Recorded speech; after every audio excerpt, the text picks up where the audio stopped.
बहराइच थाना नवाबगंज सरोज कुमारी कन्नौज या पति लच्छूराम गंगापुर गुलरिया थाना नवाबगंज जनपद बहराइच सरोज कुमारी ने लखनऊ आकर मीडिया को बताया, करीब 10 महीने पहले मेरे पति को गांव के मुख्तियार उर्फ वासुदेव पुत्र रामचंद्र, रघुपुत्र मुनन, अखिलेश पुत्र गण मुख्तियार ये सब अपराधी किस्म के हैं। मेरे पति लच्छूराम जिसकी उम्र 40 वर्ष पंजाब में नौकरी दिलाने के बहाने से उसको बहला फुसला कर पंजाब ले जाकर कहीं बेच दिया।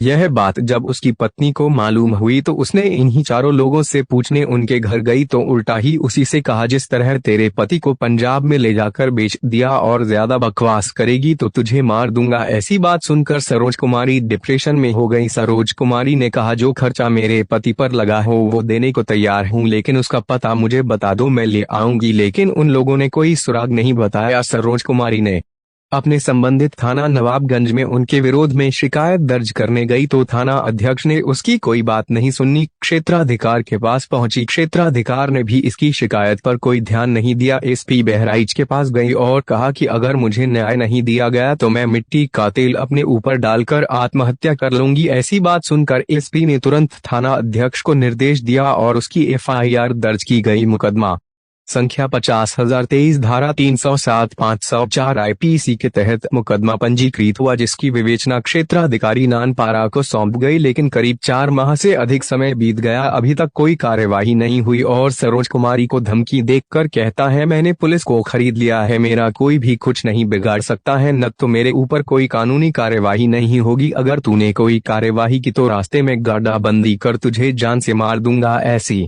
में सरोज कुमारी काफी सदमे में पुलिस अपराधियों का साथ दे रही है। सरोज कुमारी का कहना है, अगर कोई अप्रिय घटना होती है तो उसकी सारी जिम्मेदारी पुलिस प्रशासन की होगी। पंजाब में हमारे लड़का का दे दी, मुन्नन वर्मा के घरे खाना खाए,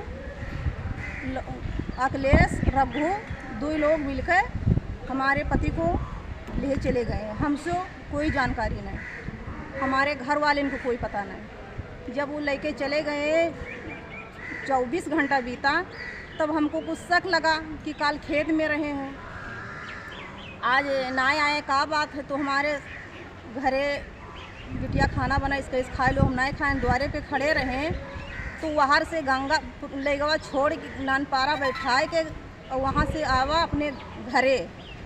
घर से मुख्तियार का लड़का और मुन्नन का लड़का 2 मिला गाड़ी। दोनों के नाम क्या है? 2 के नाम है अखिलेश और रघु। 2 मिला गाड़ी से आवे, अपने मुहारे में सामने पे गाड़ी रोक लिया कि भैया तुम यहाँ घूम रहे हो, अपने दादा के कहाँ ले गए छोड़िया हो। तो कोई हमसे खर्चा मांगता रहे, खर्चा दे दिन है, रिश्तेदारी गया। तो हम कहा बिना हमरे जाने समझे कौन रिश्तेदारी भेज दी हो। तो कहीं इसकी उसका बहन है कहूँ, तो हम कहा उसका बहन है खरिहाने में, गंगापुर खरिहाने में, वहाँ कभी नहीं जाते। तो ये बात कह के चला गवा। जब पूरा दिन बीत गवा तो शाम भवा तो अपने सास से हम पूछने लगे तो कहीं कि हमको ना पता है, रघु और अखिलेश के घर गवा रहा है, ऊपर रोका रहा कि भैया कहाँ जाते, तो कोई इसकी हमको बलाई ना है। अब भाई हम आई थे। फिर जब 24 घंटा बीत गवा तो तीसरे रोज ही भाग गवा पंजाब को। जब हमको जानकारी मिली कि पंजाब गवा तो उसके घर दौड़ दौड़ हम पूछने लगे। तो मुख्तियार के घरे गए तो कहीं मुख्तियार कहीं कि क्यों टांडो मचा रही हो, हमारा लड़का ससुराल गवा। और जब मुन्नन के घरे लौट के आए तो मुन्नन कहीं हमारा लड़का पंजाब गवा, और जबकि दोनों एक साथ गए पंजाब। फिर तीसरे के घर गए पूछे तो कहीं इसकी 2 लोग वहाँ गए पंजाबे में।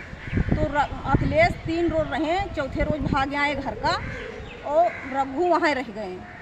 तो जब फिर गए दोबारा इनके घर पे तो हम कहा कि अखिलेश कहाँ है, तो कहीं कि हमको ना पता है। उसका मुख्तियार बोला कि हमको ना पता है। तो हम कहा भैया कहीं भी हुए बात कराए दो हमसे। तो कहीं तब लोग उनके अखिलेश के नंबर लिया, अखिलेश पान फोन लगावा कि भैया कहीं भी हुए दादा तुम्हारी बात कराए दो हमसे। कहीं ठीक है बात करा देंगे। रघु का नंबर लेके अपने घर चले आए, अपने घर से फिर फ़ोन लगावा कि भैया कहीं भी दादा तुम्हारे कहाँ हैं, बात कराए दो। तो कहीं ठीक है बात कराए देवे, महीनवारी तुझसे ना मतलब है। तो उनका ठीक है भैया हमसे महीनवारी से नहीं मतलब है, खाली बात कराए दिया जाए। कहीं ठीक है, मेरे मोबाइल में पैसा नहीं है और कल बात कराए देवे। तो उनका ठीक है, कल तुम पैसा डरा लो, परसों हम 3 रोज के बाद फ़ोन लगेंगे, मगर बात करा दिया जाए भैया। कहीं ठीक है। जब तीसरे रोज फ़ोन लगावा तब वो कहिस कि ऐसा है कि हमको कोई जानकारी नहीं है और हम कुछ नहीं जानते हैं। तो उनका भैया बोले रहो कि 3 रोज के बाद बात कराए देवे। महीनवारी से नहीं बता है कि सब हम कुछ नहीं जानते हैं। फिर वहाँ से भाग गए प्रधान के घरे। तो प्रधान कहें कि यहाँ पंचायत बटोरे सब लोग गए, मुख्तियार वहाँ पे नहीं गए। काट दो, वीडियो काटो, 2 मिनट ज़्यादा हो गया ना। हाँ चल, हाँ आगे। जब सब लोग गए पंचायत में, मुख्तियार नहीं गए, तो मुख्तियार से नहीं पूछे सब लोग कि आहो पंचायत बटोरा वहाँ नहीं गए, तो कोई वहाँ क्या करे जी, वो के हाँ गाड़ मारे जी। ऐसे हम चले आए। उसके बाद में जब हम ये सब सुना तब हम चौकी पे भाग के FIR किया। तो हम सोचा कि प्रधान के घरे नहीं गए हैं तो चौकी पे तो वही हैं। फिर चौकी पे जब गया तो जब साहब लोग बात पूछे लागे, सब बतावे लागे, तो जौन बात कही तो उनका हाँ साहिबी बात जायज़ है, हाँ साहिबी बात जायज़ है। तो हमका जब सब बात जायज़ है तो नाजायज़ कौन है? साहब रघु का बलवावा जाए। तब पंजाब से रघु का बलवाएँ, 10 रोज के बाद आए। तो रघु तो फ़ोन पे प्रधान भी पूछी, हम लोग पूछी, सब लोग पूछी, भैया कहीं वो बता दो, कहीं हमारे 3 बिटिया मरी जाए, हम कुछ नहीं जानते हैं। तो कि जब 10 रोज के बाद यहाँ चौकी पे आए, घर आए, चौकी पे गए, बुतावा उठाए लाए। जब चौकी पे उठाए लेके आए तब ये बताए दीन, कहीं कि हमको छोड़ दिया जाए सर, और हम सब बात बताते हैं। तो कहीं कि 4 लोग लेके गए हैं, नानपारा बैठावा है और जलंधर लेगा छोड़ी से, और आगे के हमें ना पता है। तो कहीं जब तुम बैठाओ तो आगे कैसे नहीं पता है? तो कहीं हाँ 4000 रुपया आई है पंकज के खाता में किरावा के लिए, वही किरावा निकाल के हम लेके गए हैं। तो कहीं तब का हो, तो हमसे कहें कि मुख्तियार के नाम से FIR कराइए, मुख्तियार के पेट में है दरोगा साहब कहिए। तो जब उसके नाम से हम FIR लिखावा तब वो हाथ जोड़ के खड़ा होएगा कि 8 दिन में हम ला के दी थे। तो कहीं न लाए तब, तो कहीं 8 दिन में लाई थे। 8 दिन के बाद रुपया पैसा सब जगह दे के और सब समगम हो गए, कोई नहीं कन्फर्म। पुलिस ने कोई कार्रवाई नहीं की? कोई कार्रवाई नहीं। इसके बाद आपने कोई मुकदमा किया या पुलिस को कोई नहीं? तो हम दिया? जब चौकी पे गए तो हमका साहब 8 रोज के वादा लिखरा, एक बार का बुलावा जाए। तो कहीं कि उसको कैसे पकड़ ली, जब मुकदमा लिख जाए तब उसको पकड़ गए। हमका ठीक है। जब मुकदमा के पीछे पर गए तो हमसे चौकी से गए घर बुलावे, हमसे कहीं चलो लिखवा लो, तो हमका कहाँ चली, कहीं नवाबगंज थाने। जब नवाबगंज थाने में गए तो हमसे कहीं गुमशुद्दी के लिखवा लिया जाए।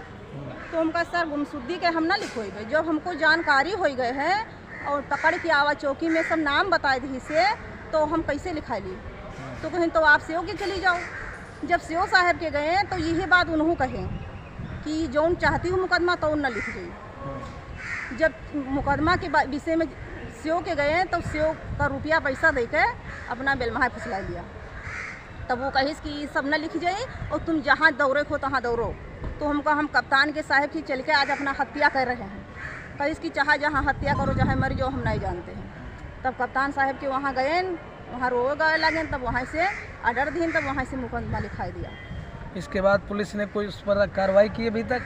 एक बार शिव साहब की विवेचना गा, उसके बाद में कोई न कार्रवाई, मुलजिम सब घूम रहे हैं, न पकड़ रहे हैं, न पूछ रहे हैं। और अतरे रोज से हम दौड़ रहे हैं, हमारा कोई कहूँ नहीं सुनवाई किया। अब देखना ये है कि ये महिला एक पीड़ित है, अपने परिवार, अपने हस्बैंड से दूर है और गांव वालों ने इसके पति को बेच लिया है। ऐसे में ये आज मुख्यमंत्री आवास पास आई हैं, अपनी व्यथा को लेकर, अपनी पीड़ा को। अब देखना यह है कि मुख्यमंत्री या संबंधित अधिकारी इनके साथ कल फिर हाजिर होंगे नई खबरों के साथ।